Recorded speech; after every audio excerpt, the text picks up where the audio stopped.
So in the last class, we discussed about software maintenance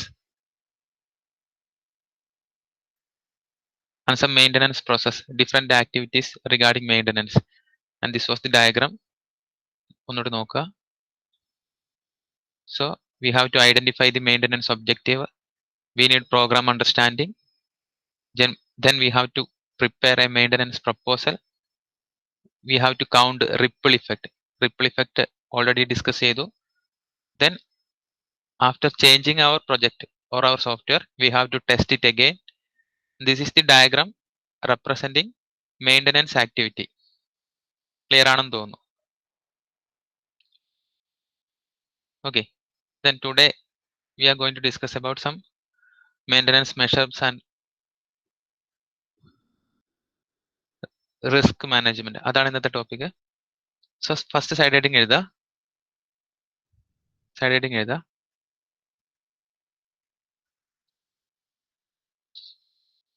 preventive maintenance.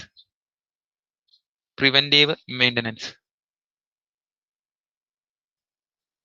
Preventive maintenance. Okay. അപ്പം already identify ചെയ്തു there's a chance of errors in our code. Then നമ്മൾ അതിനെ reconstruct ചെയ്യണം. We have to optimize our code. ഇതിനെയൊക്കെ നമ്മൾ work out ചെയ്യുമ്പോഴാണ് നമ്മൾ maintenance activity perform ചെയ്യുന്നത്. സോ പ്രിവെന്റീവ് മെയിൻ്റനൻസ് ചെയ്യുന്നത് എന്താണെന്ന് വെച്ചാൽ ഓൾറെഡി എക്സിസ്റ്റിംഗ് കോഡിൽ നമ്മൾ കുറച്ച് കാര്യങ്ങൾ ഉൾപ്പെടുത്തും. അതിനെ കുറച്ചുകൂടി നമ്മൾ ഈസിലി റീഡബിൾ ആയിട്ട് പെട്ടെന്ന് മനസ്സിലാവുന്ന രീതിയിൽ ആ കോഡിനെയൊക്കെ റീകൺസ്ട്രക്ട് ചെയ്താൽ പിന്നീട് മെയിൻ്റനൻസ് പെർഫോം ചെയ്യാൻ സിമ്പിൾ ആയിരിക്കും. പറഞ്ഞ കാര്യം ഒന്നുകൂടി പറയാം. ഒരു കോഡ് അല്ലെങ്കിൽ ഒരു ഡെവലപ്പർ ആക്ച്വലി ഒരു കോഡ് ക്രിയേറ്റ് ചെയ്യുന്നു. വേറൊരു പേഴ്സൺ ആയിരിക്കും മെയിൻ്റനൻസിന് പോകുന്നത്. അപ്പൊ മെയിൻ്റനൻസിന് പോകുന്ന ആൾക്ക് കോഡ് ക്ലിയർ ആണെങ്കിൽ മാത്രമേ മെയിൻ്റനൻസ് പെർഫോം ചെയ്യാൻ പറ്റുള്ളൂ. അപ്പോൾ ആ രീതിയിൽ നമ്മൾ കോഡിനെ ഈസിലി റീഡബിൾ ആക്കുക, അല്ലെങ്കിൽ ഈസിലി വർക്ക്ഔട്ട് ചെയ്യാൻ പറ്റുന്ന രീതിയിലാക്കുക, അതിന്റെ ഡോക്യുമെന്റേഷൻ പ്രോപ്പർ ആക്കുക. ഈ ഒരു ആക്ടിവിറ്റിനെയാണ് നമ്മൾ പ്രിവെന്റീവ് മെയിൻ്റനൻസ് എന്ന് പറയുന്നത്. അഖിൽ സി പോൾ ഓഡിബിൾ അല്ലേ ഞാൻ? ഓക്കെ. അപ്പം we have to just point out ചെയ്യുക. In preventive maintenance we have to reconstruct the code. Thereby we can make improvements in our program. Actually we are restructuring or reconstructing the code. Restructuring or reconstructing the code. Thereby we can improve the program. Then improvement in structure. Improvement in structure. We can reduce the complexity. വലിയ risk ഒഴിവാക്കിയിട്ട് we can reduce the complexity. Then make it easier to understand. Code restructuring means make it easier to understand. ഇത്രയും കാര്യങ്ങൾ ചെയ്യുമ്പോൾ actually we are performing restructuring the code. Then ഫ്യൂച്ചറിൽ we can easily perform maintenance. Next point എഴുതുക, code optimisation. Code optimisation making the system easy to handle. Optimisation making the system easy to handle.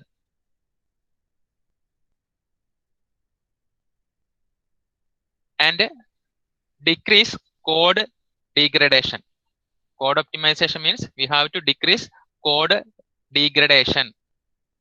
Future there is a chance of errors വരുമ്പോൾ slow down ആവാൻ സാധ്യതയുണ്ട് our system. So there is a chance of degradation. So we have to properly optimize our code.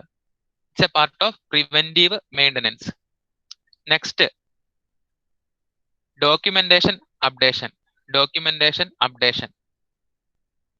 We have to keep our documentation properly. We have to update our documentation properly. Documentation എന്ന് പറഞ്ഞാൽ എന്താ? It is the all information regarding our system, all information regarding our software. It may include how to configure the system, അതിലെ data structures, algorithm, all information is present in documentation. So we have to properly document our system. These are the part of preventive maintenance. Then Anjali RK, topic ഒന്ന് conclude ചെയ്യാൻ പറ്റുമോ? What is preventive maintenance? Preventive മെയിൻ്റനൻസിൽ നമ്മളെ പ്രോഗ്രാമിനെ understandable ആയിട്ട് മാറ്റണം. Okay, we have to restructure or reconstruct the program. Then പിന്നെ അതുകൊണ്ട് കോംപ്ലക്സിറ്റി റെഡ്യൂസ് ചെയ്യാൻ പറ്റും. okay, അപ്പൊ പ്രോഗ്രാം ഇംപ്രൂവ് ആവും. yeah, പിന്നെ കോഡ് ഒപ്റ്റിമൈസേഷൻ. okay, അന്നേരം സിസ്റ്റം ഈസി ടു ഹാൻഡിൽ ആകും. ആക്കാൻ പറ്റും. അതെ. പിന്നെ ഡോക്യുമെന്റേഷൻ അപ്ഡേഷൻ. ഓക്കെ, നമ്മുടെ എയിം എന്താണ്? Our actually considering about our system, നമ്മൾ അതിനെ പ്രോപ്പറായിട്ട് മെയിൻ്റനൻസ് ഫ്യൂച്ചറിൽ ചെയ്യണമെങ്കിൽ ഇത്രയും കാര്യങ്ങൾ സൂപ്പറാണ്. അവർ ഡെവലപ്പറിന്റെ പാർട്ട് സൂപ്പർ ആണെങ്കിൽ മെയിൻ്റനൻസ് ടീമിന് അത് ഈസിലി മെയിൻ്റനൻസ് പെർഫോം ചെയ്യാൻ പറ്റും. ഇത്രയേ ഞാൻ പറഞ്ഞിട്ടുള്ളൂ. ദെൻ നെക്സ്റ്റ് ഒരു പാർട്ടായിട്ട് സൈഡ് ഹെഡിങ് ആയിട്ട് എഴുതാം. നിങ്ങൾ തിയറി ഒക്കെ എഴുതുമ്പോൾ നിങ്ങൾക്ക് കത്തി വെക്കാൻ പറ്റിയൊരു ടോപ്പിക്കാണ് ഇപ്പം ഞാൻ പറയാൻ പോകുന്നത്. സൈഡ് ഹെഡിങ് എഴുതാം. Maintenance prediction. Maintenance prediction.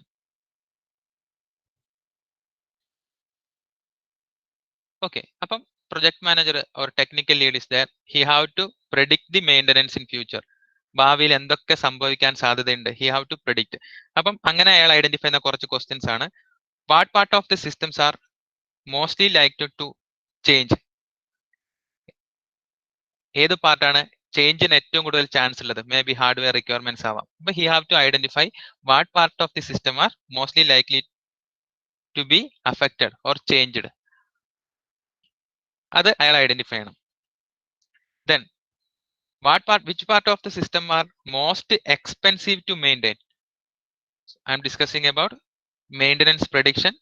Prediction concern ഉള്ളത് ആർക്കാണ്? Technical lead or project manager. അപ്പം ചേഞ്ച് മെയിൻ്റനൻസിന് വരാൻ സാധ്യതയുള്ള part he have to identify. Then most expensive ആയിട്ടുള്ള part he have to identify. Then how many change requests can be expected from the user? Actually ഒരു product നമ്മൾ കൊടുത്തു, there is a chance of change request. Change request എന്ന് പറഞ്ഞാൽ during മെയിൻ്റനൻസിൽ suppose ചിലപ്പം we have to enhance the capability of the software, we have to add some modules, ഇതൊക്കെ ആയിരിക്കും change request വരിക. അപ്പം ചാൻസസ് ഓഫ് ചേഞ്ച് റിക്വസ്റ്റ് ആര് identify ചെയ്യണം? പ്രൊജക്ട് മാനേജർ ഐഡന്റിഫൈ ചെയ്ത് വെക്കണം. ദെൻ ഓവറോൾ ഇയറിൽ എത്രമാത്രം എക്സ്പെൻസ് വരാം ടു പെർഫോം മെയിൻ്റനൻസ്, അതും അയാൾ ഓർത്തിരിക്കണം. അപ്പൊ ഒരു 4 കാര്യം ഓർത്തിരുന്നാൽ അയാൾക്ക് മെയിൻ്റനൻസ് എന്തൊക്കെ ഉണ്ടാവും എന്നുള്ള കാര്യങ്ങളൊക്കെ അറിഞ്ഞിരിക്കാൻ പറ്റും. അപ്പൊ first of all most change ഉണ്ടാവാനുള്ള സാധ്യതയുള്ള part of the system, most expensive part of the system, chances of change request and regarding the cost. ഇത്രയും ഡാറ്റ ഒരു പ്രൊജക്ട് മാനേജറിന് ഓർമ്മയുണ്ടാവണം. അനഘ, ഹരീഷൻ, സിമ്പിൾ പോയിന്റ് അല്ലേ? ഓക്കെ. ദെൻ നെക്സ്റ്റ് ഈ 4 പോയിന്റ് നിങ്ങൾ just note down ചെയ്തു എന്ന് കരുതുന്നു. നെക്സ്റ്റ് പോയിന്റ് ആയിട്ട് എഴുതാം maintenance cost factors. What are the main maintenance cost factors?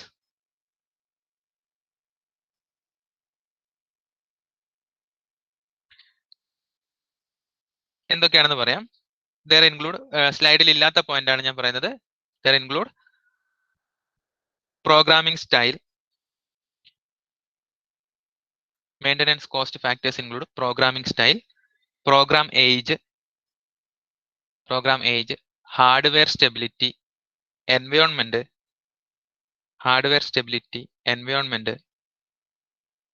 number of modules present in the system, complexity of the system, application domain, etc. അപ്പം there's a chance of maintenance. ഏതൊക്കെ factors മെയിൻ്റനൻസിനെ effect ചെയ്യുന്നു ചോദിച്ചാൽ നിങ്ങൾ ഈ ഒരു points ഓർത്തിരിക്കുക. Complexity of the system, number of modules present, then programming style, application domain, number of module present, ഇങ്ങനെയുള്ള കുറെ കാര്യങ്ങൾ, ഹാർഡ്വെയർ സ്റ്റെബിലിറ്റി, ഹാർഡ്വെയർ എൻവയോൺമെന്റ്, ഇത്രയും കാര്യങ്ങൾ നമ്മുടെ മെയിൻ്റനൻസിനെ എഫക്ട് ചെയ്യുന്നുണ്ട്. ആദർശ് ക്ലിയർ അല്ലേ? ആദർശ്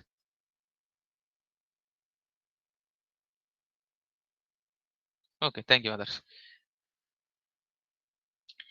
നെക്സ്റ്റ് മെയിൻ്റനൻസിലേക്ക് നമ്മൾ പോകുന്നു. നമ്മൾ കുറച്ച് problems associated with maintenance expensive ആണെന്ന് നമ്മൾ പറയുന്നു. നോർമലി മെയിൻ്റനൻസ് വന്നു കഴിഞ്ഞാൽ we have to modify system, ഒന്നുകിൽ മോഡിഫൈ ചെയ്യേണ്ടി വരും, or we have to restructure the system. അപ്പം maintenance is costly.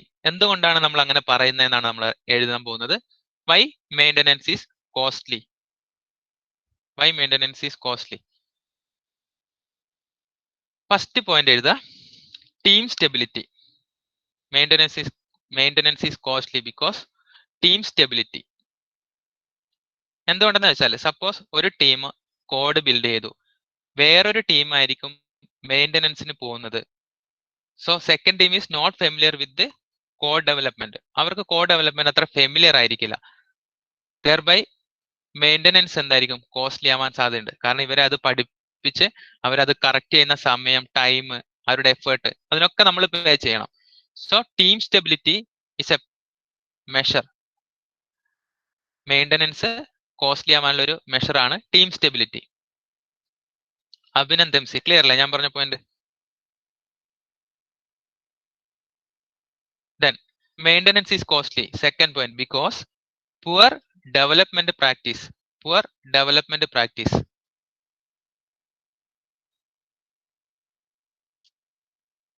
Slide just നോക്കുക. One person മെയിൻ്റനൻസിന് പോയി, വേറൊരു പേഴ്സൺ കോഡ് ചെയ്തതാണ്. സോ അതൊരു പേഴ്സൺ ഉണ്ടാകുമ്പോൾ സ്റ്റെബിലിറ്റിക്ക് പ്രോബ്ലം വരും.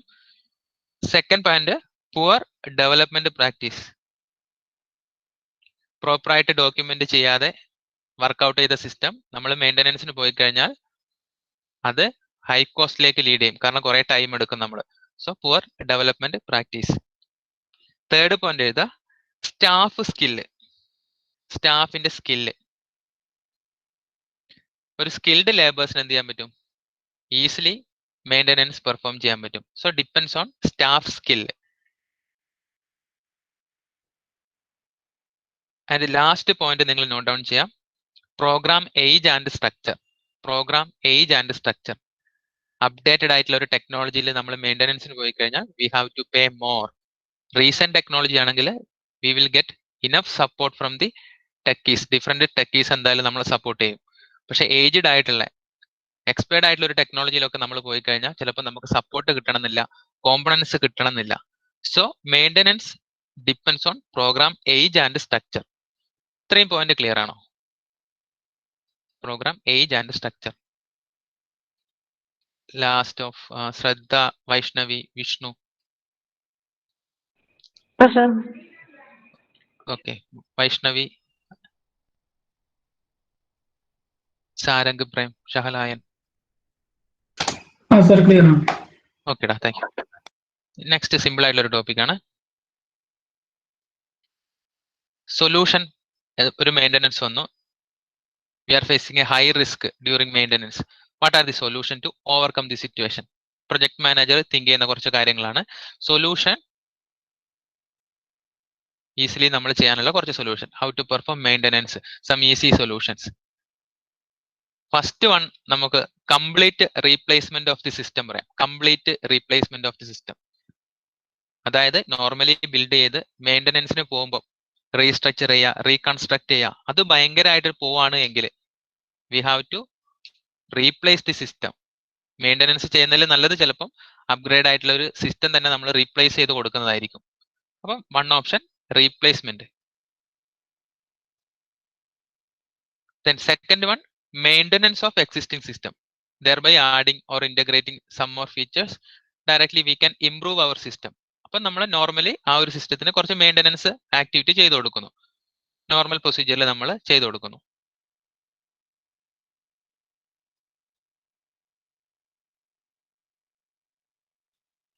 ഓക്കെ, എങ്ങനെ പ്രോപ്പറായിട്ട് ഇഫേർട്ട്, ബഡ്ജറ്ററി അലൊക്കേഷൻ ഒക്കെ ഐഡന്റിഫൈ ചെയ്തിട്ട് നമുക്ക് മെയിൻ്റനൻസ് പെർഫോം ചെയ്യാം. ഇപ്പൊ രണ്ട് കാര്യങ്ങൾ ഓർത്തിരിക്കുക, either complete replacement of the system or by performing maintenance.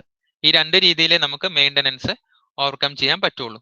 അപ്പം first part of the 5th module regarding maintenance നമ്മൾ ഡിസ്കസ് ചെയ്ത് കഴിഞ്ഞു. ക്ലിയർ ആണെന്ന് കരുതുന്നു. അപ്പം നമ്മൾ ഡിസ്കസ് ചെയ്ത പോയിന്റ്സ് നമുക്ക് ഒന്നുകൂടി ലിസ്റ്റ് ഔട്ട് ചെയ്യാം. First part of 5th module regarding maintenance explain ചെയ്തു. What is maintenance? We have to perform maintenance from 1 to 20 years ഒരു കമ്പനിക്ക് മെയിൻ്റനൻസ് പെർഫോം ചെയ്യാം. In maintenance we are correcting errors, we are actually enhance the system, we are optimising the system. Then different categorisation നമ്മൾ discuss ചെയ്തു. Patching, easily നമ്മൾ പെട്ടെന്ന് പോയി correct ചെയ്യുന്നതിനെ patching എന്ന് പറയുന്നു. ടൈപ്പ് ഓഫ് മെയിൻ്റനൻസ് നമ്മൾ ഡിസ്കസ് ചെയ്തു. ഇവിടെ we discussed about preventive maintenance, some cost factors, solution for maintenance. ഇത്രയും കാര്യങ്ങൾ ഇന്ന് നമ്മൾ ഡിസ്കസ് ചെയ്തു. ക്ലിയർ ആണെന്ന് കരുതുന്നു. Then next side heading risk management. മൊഡ്യൂളിന്റെ സെക്കൻഡ് പാർട്ടാണ് risk management.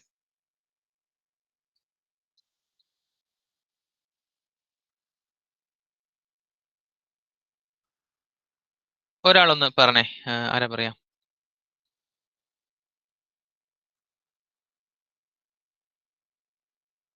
Muhammad Sinan. What is software risk? എന്താ സിനാൻ പറയാൻ പറ്റുക? Sinan or Karthik?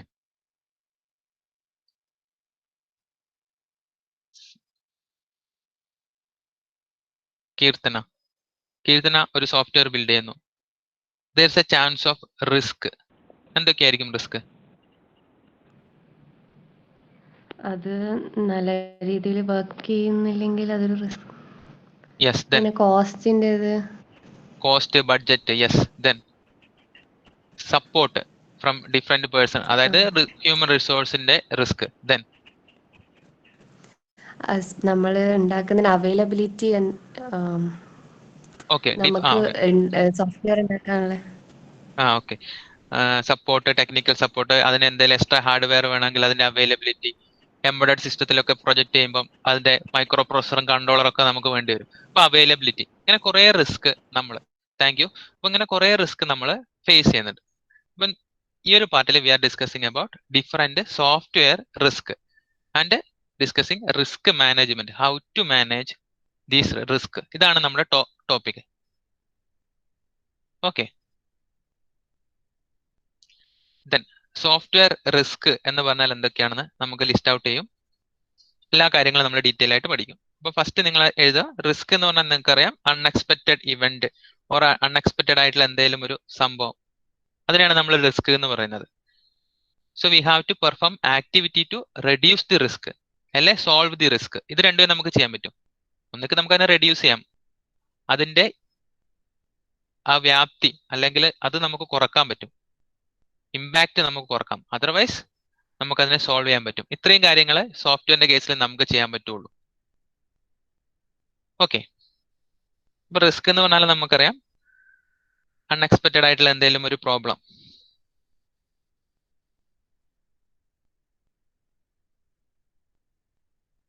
Okay. Next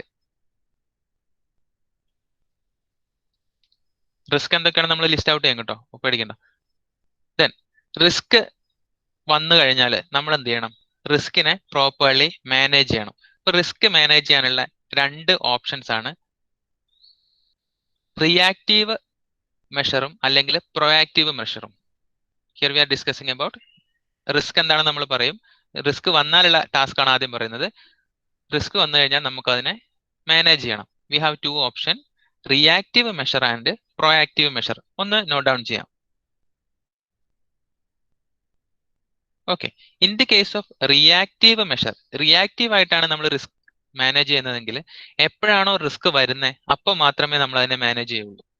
normally risk ഒന്നും ഇല്ല എന്നുള്ള രീതിയിൽ നമ്മൾ ലൈൻ ബൈ ലൈൻ ആയിട്ട് കോഡ് എഴുതി പോകും. During execution or during testing actually we are facing the risk. Risk എന്തൊക്കെയാവാം? May be a software failure, component missing, function missing, interface not properly working. Then സോഫ്റ്റ്വെയറിന്റെ സൈഡിലേക്ക് വരുമ്പം resource not available, technical problems, ബഡ്ജറ്ററിന്റെ problems, all problems associated with software development. അത് നമ്മൾ categorise ചെയ്യുമ്പോൾ നിങ്ങൾക്ക് മനസ്സിലാവും. അപ്പൊ എന്തെങ്കിലും ഒരു റിസ്ക് വന്നാൽ മാത്രം നമ്മൾ അതിനെ ഫേസ് ചെയ്യുന്നു. That is reactive measure. ഇപ്പൊ റിയാക്റ്റീവ് എന്ന് പറഞ്ഞിട്ട് നിങ്ങൾ ജസ്റ്റ് ഒരു ഹൈഫൺ എഴുതുക.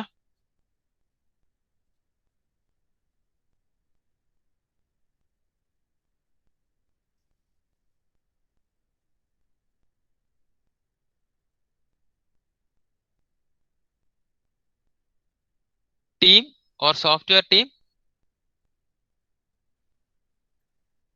attempt to correct the problem when a risk occurs. Software team attempt to correct the problem when a risk occurs. That is the definition for reactive measure. Then second part is proactive, PROACTIVE, proactive measure. Proactive measure നമ്മൾ എന്താ ചെയ്യുന്നത്? Team members or team lead ഒരു intelligent ആയിട്ട് ചിന്തിക്കും. What are the probability, what are the impact of risk, ഫ്യൂച്ചറിൽ വരാൻ സാധ്യതയുള്ള risk എന്തൊക്കെയാണെന്ന് ഓൾറെഡി ഐഡന്റിഫൈ ചെയ്തു. എന്നിട്ട് നമ്മൾ അതിനെ സോൾവ് ഔട്ട് ചെയ്യാനുള്ള മെഷേഴ്സിലൂടെ തന്നെ ആ റിസ്ക് വരാതിരിക്കാനുള്ള മെഷറിലാണ് നമ്മൾ എന്ത് ചെയ്യുക, കോഡ് ചെയ്യുന്നത്. ഇതിനെയാണ് നമ്മൾ പ്രൊയാക്റ്റീവ് മെഷർ എന്ന് പറയുന്നത്. Which means the team members or tech leads already familiar with the probability and impact of the risk. They are identifying the risk in the early stage of the development. Thereby, they can reduce the chances of risk. ഇതാണ് proactive measure എന്ന് പറയുന്നത്. Okay, Masna. Here we are discussing about 2 risk management strategies. Hello, sir. Okay, first one reactive. എന്തായിരുന്നു reactive? Reactive measure എന്ന് പറഞ്ഞു കഴിഞ്ഞാല് എന്തെങ്കിലും risk occur ചെയ്താൽ മാത്രം കറക്റ്റ് ചെയ്യാൻ നോക്കും. യെസ്. പിന്നെ പ്രൊയാക്റ്റീവ് എന്ന് പറഞ്ഞു കഴിഞ്ഞാല് ആദ്യം റിസ്ക് എന്തെല്ലാം വരിക എന്നുള്ളതെല്ലാം ഏർലി സ്റ്റേജിൽ തന്നെ കണ്ടുപിടിച്ച് വെക്കുന്നത്. യെസ്, എന്നിട്ട് അത് അവോയ്ഡ് ചെയ്ത് റെഡ്യൂസ് ചെയ്തിട്ട് നമ്മൾ കോഡ് ചെയ്യുക. Thereby we can reduce the chance of risk. ഇതാണ് ഫസ്റ്റ് പാർട്ട് നമ്മൾ മനസ്സിലാക്കേണ്ടത്. Okay, thank you. Next, what are the different activities included in risk management? First one, we have to identify the risk. There may be technical risk, software risk ഉണ്ടാവാം. There is a business risk. Business risk നമ്മൾ list out ചെയ്യും. Manager change ആവുന്നത്, some policies, എല്ലാം business risk ആണ്. Then we have to assess the risk. High priority കൊടുക്കേണ്ട risk ഉണ്ടാവും, low priority risk കൊടുക്കേണ്ടി വരും. Then last part is risk mitigation. Mitigation means അതിന്റെ ഇമ്പാക്ട് എങ്ങനെ റെഡ്യൂസ് ചെയ്യാം, or how to solve the risk. ഇത്രയും activities ആണ് ഒരു റിസ്ക് മാനേജ്മെന്റിൽ ഉണ്ടാവുക. അപ്പം റൈറ്റ് ഡൗൺ ചെയ്യാം. Risk management activities. First of all risk identification, then risk assessment, then last risk mitigation. Risk mitigation. ഇനി ഇവിടെ നമ്മൾ പറഞ്ഞ കാര്യങ്ങൾ ലിസ്റ്റ് ഔട്ട് ചെയ്യും. First part is risk identification. Risk identification.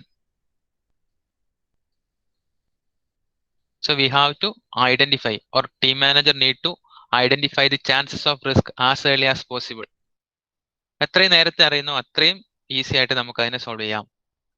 Then after identifying the risk, we have to prepare some management activities or management plan to reduce the impact of the risk. അത് നമുക്കറിയാം. That is risk assessment. Then plan നമ്മുടെ കയ്യിലുണ്ട്. Finally we have to mitigate or reduce or solve the risk. ഇതാണ് നമ്മുടെ കാര്യം. Then അത് നമ്മൾ എഴുതി. Then project manager identify the type of risk categories ആണ്. First one project risk, second one technical risk, third one business risk. ഇവിടെയാണ് നമ്മൾ റിസ്കിനെ categorise ചെയ്യുന്നത്. അപ്പോൾ categories of risk are, first point എഴുതുക. First one project risk, second one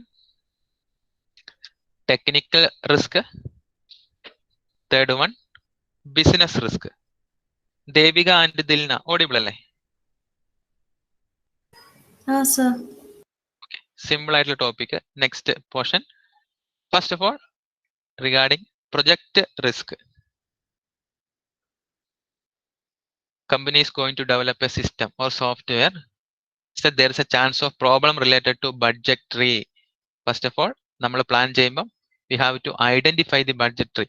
അപ്പൊ അതിന്റെ risk എന്താണ്? Correct ടൈമിൽ നമുക്ക് ഫണ്ട് കിട്ടണം, മൊഡ്യൂൾസ് കറക്റ്റ് നമ്മൾ കംപ്ലീറ്റ് ചെയ്യണം, ബഡ്ജറ്ററിയിലുള്ള റിസ്ക്, ദെൻ ടൈം ഷെഡ്യൂളിലുള്ള റിസ്ക്, നമ്മൾ പ്രോപ്പറായി ടൈം ഷെഡ്യൂൾ ചെയ്തു, ഒരു ടീം പെട്ടെന്ന് വേറൊരു ആക്ടിവിറ്റിക്ക് വേണ്ടി പോയി കഴിഞ്ഞു, അല്ലെങ്കിൽ അവർ ഓൺ സൈറ്റ് പോയി, ടീം നോട്ട് അവൈലബിൾ, ദെൻ നമ്മൾ ഷെഡ്യൂൾ വലിയ ചേഞ്ച് ഉണ്ടാവും, we cannot deliver the system in the scheduled date. അങ്ങനത്തെ പ്രോബ്ലംസ് ഒക്കെ there is A chance of risk in schedule, അത് നമ്മൾ ഐഡന്റിഫൈ ചെയ്യണം. ദെൻ കീർത്തന പറഞ്ഞതുപോലെ പ്രസൻസ് ഓഫ് റിസോഴ്സസ്, നമ്മൾ സോഫ്റ്റ്വെയർ ഇംപ്ലിമെന്റ് ചെയ്യുമ്പം ഈസിലി അവൈലബിൾ ആയിട്ടുള്ള പല സിസ്റ്റംസും ചിലപ്പോൾ നമുക്ക് മാർക്കറ്റിൽ അവൈലബിൾ ആവണമെന്നില്ല. Availability of resource may be human resource ആവാം, നമ്മുടെ സോഫ്റ്റ്വെയർ ഇംപ്ലിമെന്റ് ചെയ്യാനുള്ള ഹാർഡ്വെയർ റിസോഴ്സസ് ആവാം, നോളജ് ആവാം, എന്തായാലും absence of resource related to project risk. Then customer related issues,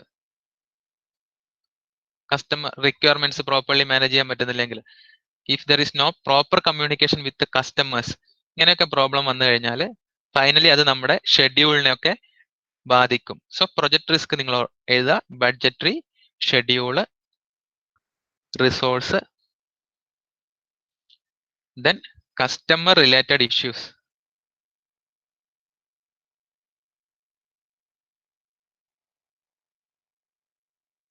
so this type of errors എപ്പോഴാണ് വരാന്ന് ആ ഒരു പോയിന്റ് നോക്കുക. If the manager fail to monitor the project, പ്രോപ്പറായിട്ട് മോണിറ്റർ ചെയ്തിട്ടില്ലെങ്കിൽ ഇങ്ങനെയുള്ള റിസ്ക് ഒക്കെ വരാം. ടീം പ്രോപ്പറായിട്ട് വർക്ക് ചെയ്യുന്നുണ്ടോ, ഹ്യൂമൻ റിസോഴ്സ് അവൈലബിൾ ആണോ, ടീം മെമ്പേഴ്സ് എല്ലാവരും പ്രസന്റ് ആണോ, എന്നാൽ മാത്രമേ നമുക്ക് കറക്റ്റ് ഷെഡ്യൂളിൽ അത് കൊടുക്കാൻ പറ്റുള്ളൂ. So manager have to monitor the system, monitor the team, അതിന്റെ സ്റ്റാറ്റസ് എപ്പോഴും അയാൾ മോണിറ്റർ ചെയ്യണം. ക്ലിയർ ആണെന്ന് കരുതുന്നു. നെക്സ്റ്റ് റിസ്ക് റിഗാർഡിംഗ് ടെക്നിക്കലി ഉള്ള റിസ്ക് ആണ്, ടെക്നിക്കൽ റിസ്ക്.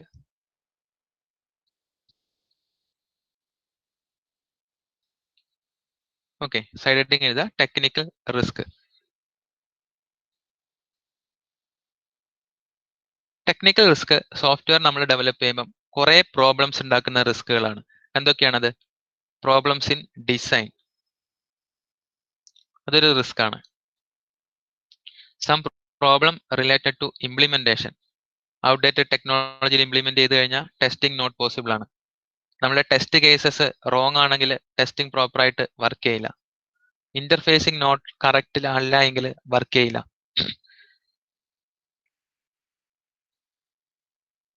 മെയിൻ്റനൻസിൽ ഫ്യൂച്ചറിൽ വരുന്ന risk it's also part of technical risk. Then incomplete specification, സോഫ്റ്റ്വെയറിനെ നമ്മൾ പ്രോപ്പറായിട്ട് സ്പെസിഫൈ ചെയ്യണം, റിക്വയർമെന്റ് സ്പെസിഫിക്കേഷൻ പ്രോപ്പർ ആയിരിക്കണം. Then changing specification, customer requirement change ചെയ്യാനുള്ള സാധ്യതയുണ്ട്, it's also a risk. Technical uncertainty, നമുക്ക് പ്രെഡിക്റ്റ് ചെയ്യാൻ പറ്റാത്ത എന്തെങ്കിലും ടെക്നിക്കൽ ഇറേഴ്സ്, ഇതൊക്കെ എവിടെ വരുന്നതാണ്? ടെക്നിക്കൽ റിസ്കിന്റെ പാർട്ടാണ്. Main cause or reason for technical risk നിങ്ങൾ നോക്കുക, insufficient knowledge, lack of skilled labours. Technical risk വരുന്നത് lack of skilled labours and insufficient knowledge about the product. Nafa and Neha clear അല്ലേ? Okay, sir. Okay. The last part, risk identification, last part regarding business risk. Regarding business risk. ബിസിനസ്സിൽ ഉണ്ടാവുന്ന risk identify ചെയ്യാം. നമ്മൾ ഒരു software develop ചെയ്ത് കഴിഞ്ഞപ്പോൾ ആർക്കും വേണ്ട ആ ഒരു സോഫ്റ്റ്വെയർ എന്ന് കരുതുക. നമ്മൾ കാര്യമായിട്ട് ഒരു സോഫ്റ്റ്വെയർ ഉണ്ടാക്കിയിട്ട് മാർക്കറ്റിൽ ഗൂഗിൾ പ്ലേയിലിട്ടു, പ്ലേ സ്റ്റോറിലിട്ടു, ഒരാൾ പോലും ഡൗൺലോഡ് ചെയ്യുന്നില്ലെങ്കിൽ അതെന്താണ്? അത് ഫെയിലിയർ ആണ്. അപ്പൊ ഫസ്റ്റ് നമ്മൾ ഫേസ് ചെയ്യുന്ന ഒരു പ്രോബ്ലം ആണ് in business risk, building an excellent product or system no one really want. നമ്മൾ കംപ്ലീറ്റ് എഫേർട്ട് ഇട്ടു, പക്ഷെ ആർക്കും അത് വേണ്ട. അങ്ങനെയാണെങ്കിൽ നമുക്ക് എന്ത് പറയാം? അതിനെ ഫെയിലിയർ ആണെന്ന് പറയാം. ഓക്കെ, അപ്പം ബിസിനസ് റിസ്ക് ഫസ്റ്റ് പോയിന്റ് എഴുതാം, building an excellent product or system that no one really want. അങ്ങനെ ഒരുപാട് സോഫ്റ്റ്വെയർസ് നമുക്ക് പ്ലേ സ്റ്റോറിൽ കാണാം. വാട്സാപ്പ് വന്നപ്പോൾ ഒരുപാട് ചാറ്റ് സോഫ്റ്റ്വെയർസ് പോയതുപോലെ.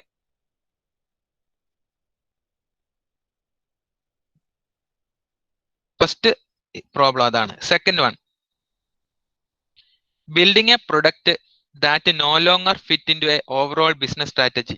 നമ്മൾ സോഫ്റ്റ്വെയർ ഉണ്ടാക്കി കൊടുത്തു, പക്ഷെ അവർക്ക് അവരുടെ എല്ലാ റിക്വയർമെന്റ്സും മീറ്റ് ചെയ്യുന്നില്ല. അങ്ങനെയാണെങ്കിൽ അത് അത്ര യൂസ് ആയിരിക്കില്ല.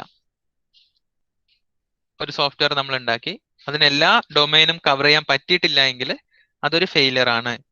ഇതൊരു business part of business risk. Building a product that no longer fit in to overall business strategy. Clear അല്ലേ Jasna, Sherin?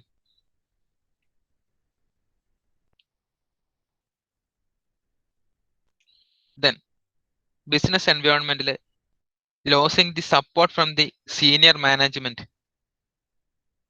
Losing support from the senior management. നമ്മുടെ കമ്പനിയുടെ ഇടയിൽ നിന്നും സപ്പോർട്ട് പോവുക. നമ്മളിപ്പോൾ ഒരു സോഫ്റ്റ്വെയർ ബിൽഡ് ചെയ്യുന്നു, എന്തെങ്കിലും പോളിസി ഇഷ്യൂ, എന്തെങ്കിലും problem with project manager and company, ഇങ്ങനെയൊക്കെ ഒരു ഇഷ്യൂസ് വന്നു കഴിഞ്ഞാൽ, പേഴ്സണൽ ഇഷ്യൂസ് വരുമ്പം അത് പ്രൊജക്റ്റിനെ നെഗറ്റീവായിട്ട് ബാധിക്കും. So business risk third point എഴുതുക, ഇഷ്യൂസ് വിത്ത് കമ്പനി അല്ലെങ്കിൽ losing support from the company. അപ്പം these are the risk listed under business risk. Clear ആണോ? ബേബി ശ്രീഷ്മ ഒന്ന് റെസ്പോണ്ട് ചെയ്തേ. സർ ഓക്കെ ആണ്. ഓക്കെ, അപ്പൊ നമുക്ക് ഇന്ന് ഇത്രയും വൈൻഡ് അപ്പ് ചെയ്യാം. So in the second part we discussing about risk management. അപ്പൊ റിസ്ക് ഇപ്പൊ നിങ്ങൾക്ക് എന്താണെന്ന് മനസ്സിലായി. Risk we can categorise into business risk, technical risk, or third one എന്തായിരുന്നു?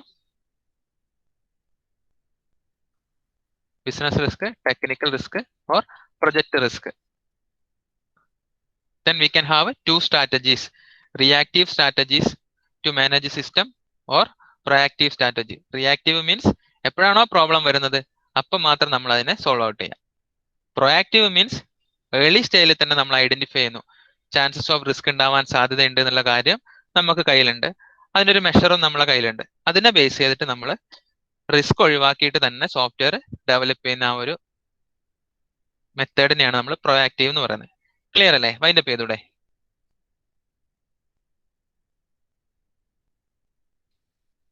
ഷഹലായൻ, ഷാരുൺ, ഷിരോണ,